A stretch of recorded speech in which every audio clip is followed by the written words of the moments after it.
mga paps, musta pala? Ngayong araw pala, samahan nyo akong magpalit ng ATF at maglinis ng oil pan nitong Toyota Fortuner 2TR FE engine, okay?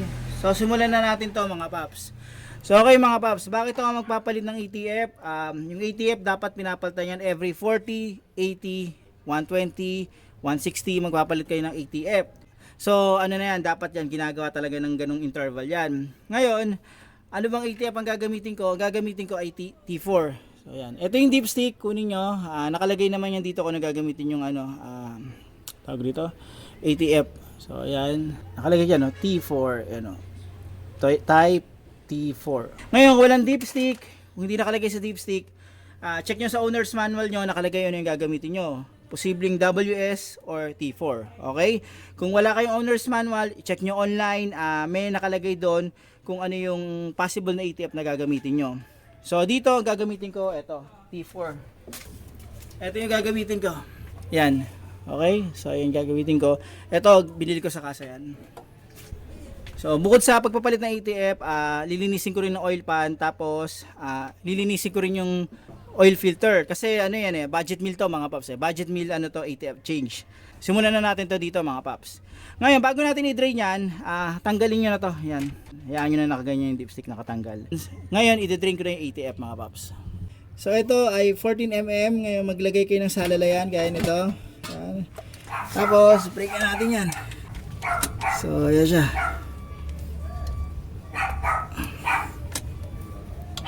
Yan. Okay, so okay na yan. Ngayon, usog-usog ko lang ito sa halalayan ko. Ayan. So ayan siya.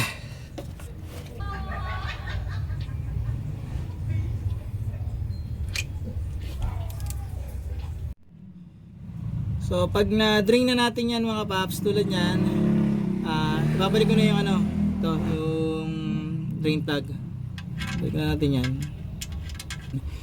Ngayon, susunod ko gagawin, tatanggalin ko tong bolt na to. Yan, paikot yan, yung maliliit na bolt na to. Yan. 10mm lang yan mga paps, 10mm. Okay, paikot yan.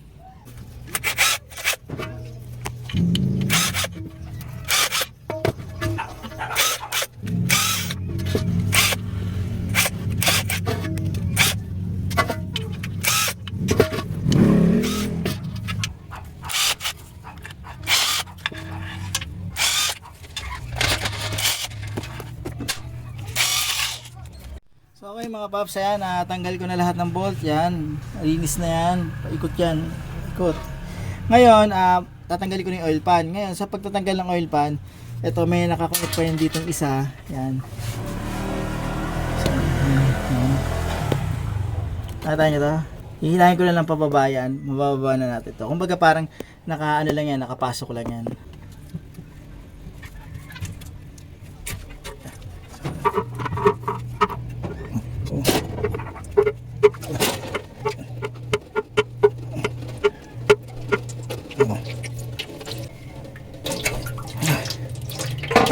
Yes. Grabe. Yan, okay na. So, natanggal ko na yung oil pan. Ngayon, ang gagawin ko, tatanggalin ko na to. Itong ano, transmission filter. So, sa pagtatanggal niyan, mayroong 4 na bolt ito. Meron yung dito. Meron yung dito. Tapos meron yung dalawa. Okay, dito. So, 10mm lang yan mga paps. Okay. So, tanggalin na natin yan. Yan, para hindi kayo malito rito mga paps, yung bolt, ibabalik natin sa dating pwesto. So, ito siya. Ito, dito yan.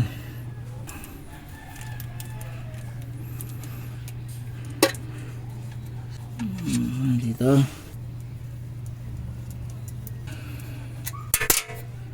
Yan.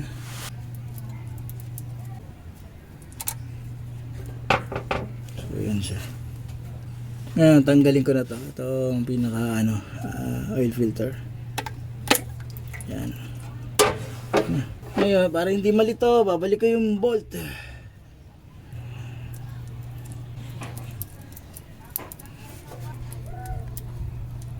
Okay na yan. Yan.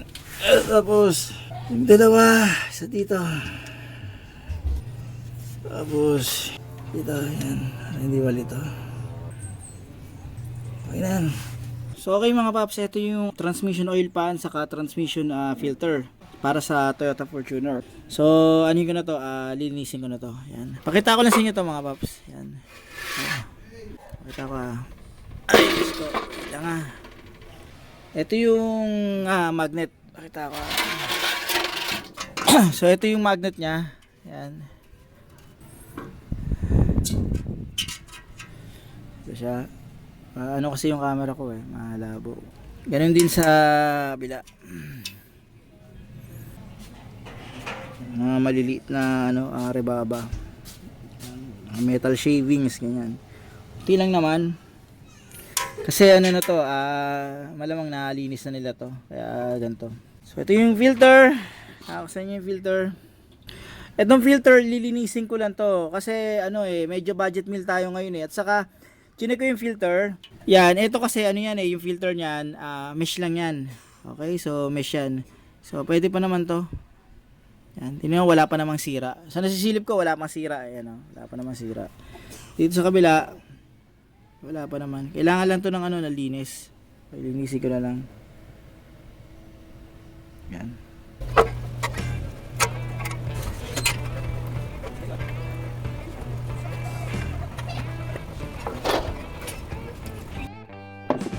Linisin ko muna to. Yan, linisin ko. Tapos pupuliduhin ko yung pagtatanggal nitong mga atirangkas ko. Gasolina lang yan mga boss.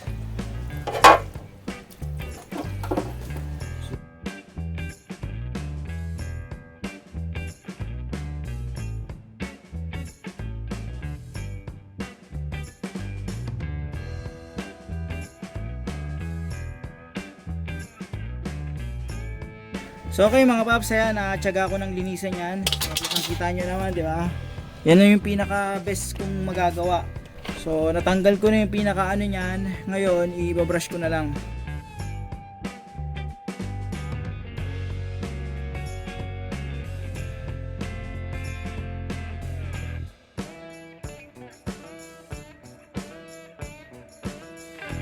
So okay mga paps, bago natin ilagay yung filter at saka yung oil pan dito, yung gilid dito, yan, ito, linisin nyo rin mga paps yan, ito, lilinisin ko yan.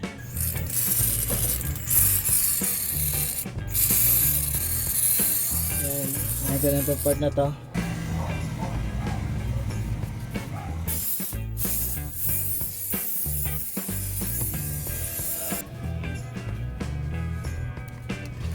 So ayan mga paps, napunasan ko na to. Ngayon, pwede ko na ilagay yung filter at saka yung pinaka oil pan ito. Ganyan. So ito yan.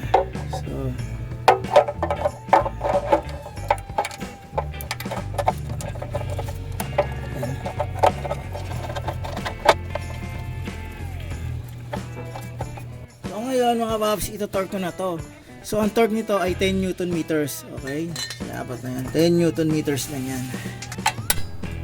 Yan.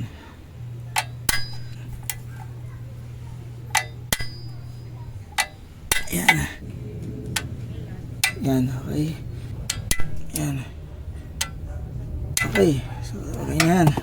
So kapag okay na yan mga paps, pwede ko nang ilagay yung pinaka rito, oil pan. Ang gagawin ko ngayon, lalagyan ko to ng Beta Gray. Pero bago ko lagyan ng Beta Gray yan, yung dito, drain plug nito, ayusin ko lang. Bali, ito-torque ko na to. So etong drain plug nito ay 20 Newton meters.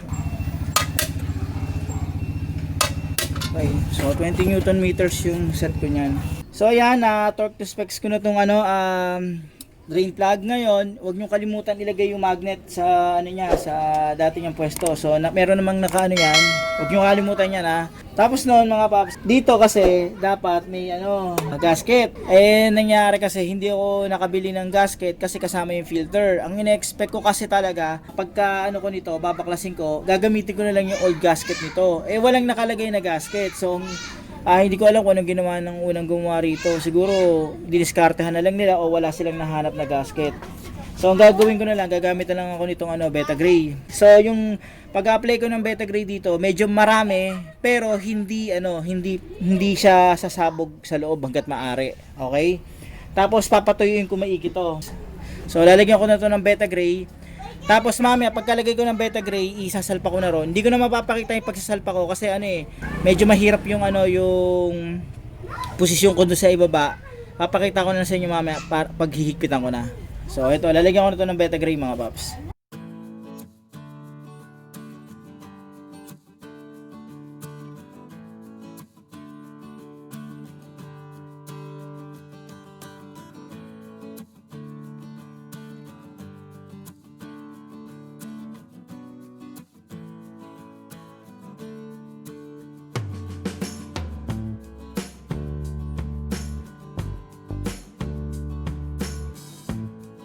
So ito na siya mga paps. Ngayon nagagawin ko, isasalpa ko na yan doon. Sana nalagay ko na to. Hindi ko na napakita kasi medyo mahirap pong posisyon dito eh. So yung 90 na volt, nandyan na yan. Ngayon, nilagay ko lang dyan. Hinigpitan ko lang ng tama yan pero hindi ko pa na-torque. Ang torque nito mga paps ay 7.4 Newton meters. Pero sa akin gagawin ko ng 8 Newton meters. Ngayon, pwede nyo gawin diskarte pa X simula dito, pa ganon, pa ganon, pa ganon. Pa star o pa X yung higpit. Pakita sa inyo ng buo. Yan. Tapos, pwede kong i-ano dito sa kabila. Yan. Tapos, pwede kong anghin dito. Yan. Tapos, dito sa kabila naman. Tapos, diba? Okay. So, i-ano ko na yun. Kita mo na lahat. So, ayusin ko na ito mga paps. Hindi ko na mapapakita ng buo kasi nahirapan ako pumuesto dito eh. So okay mga paps, bago ako magsali ng ATF, ito yung nakuha ko. Yan, meron pang sa maliit doon. Yan. Bali ito, yan, ito 1.5, 1.5, 3, tapos ito 2. So around, tapos may maliit parang ano, bali around 5.5 liters lahat yung na-drain ko. So gagawin ko, try ko munang isalin yung 4 liters, tapos magdadagdag ako ng isa. Tapos tatapapan ko na lang hanggang tumama na yung ano niya, yung ATF level niya.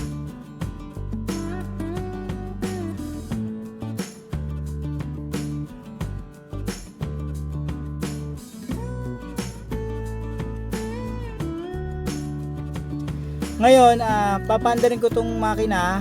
Tapos nun, ililipat ko yung shifter niya. Yan, park, reverse, neutral drive, 2L. Yan, pabalik-balik lang. Para mag-circulate yung ano, ATF. Yan. So, start ko na yung makina.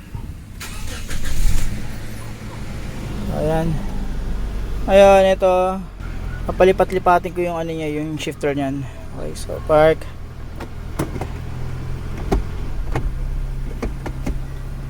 Yan.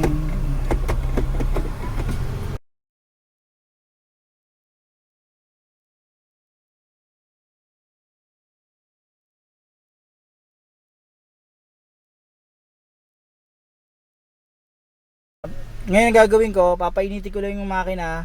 Tapos doon, pag mainit na siya, i-check ko yung ATF level niya. So okay mga paps, yung temperature ng ATF around 50 degrees Celsius lang eh.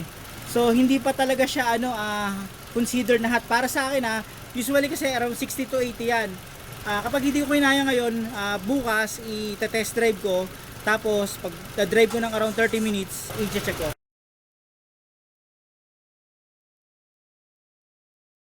So ayan mga paps, pagkasaling ko ng ATF, ngayong umaga ko na to tinuloy.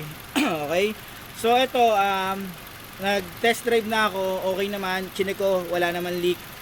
Ngayon, i-check ko yung level ng ATF. Tapos, ang pag-check nito, dapat yung ATF, ano natin, temp natin, around 60 to 80 degree. Okay, 60 to 80 degree Celsius. Pakita ko sa inyo ito mga paps. So, ayan. So, kung nakikita nyo, nasa ano yan, nasa 70 degree Celsius. Yan yung ano, yun yung talagang proper way kapag i-check nyo yung ATF level. Kailangan, nasa tamang ano, init na yung ano, yung fluid natin. So sa pag-check nito mga paps, yan, dapat dito tayo magbabase sa hot. Okay? So yung hot niyan may low saka max level. So at least nandiyan yung ano yung ATF natin. Okay, so try ulit natin.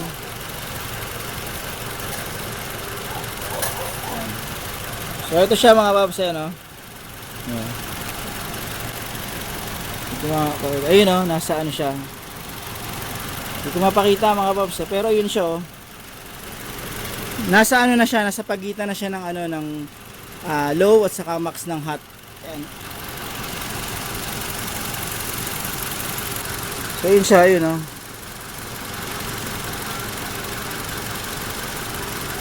Yan, nasa pagitan siya ng ano, ng low at saka max. Hindi ko maano. Ayun oh, hindi ko masyadong mapakita mga paps, tinutopak yung ano, yung focus ng camera ko.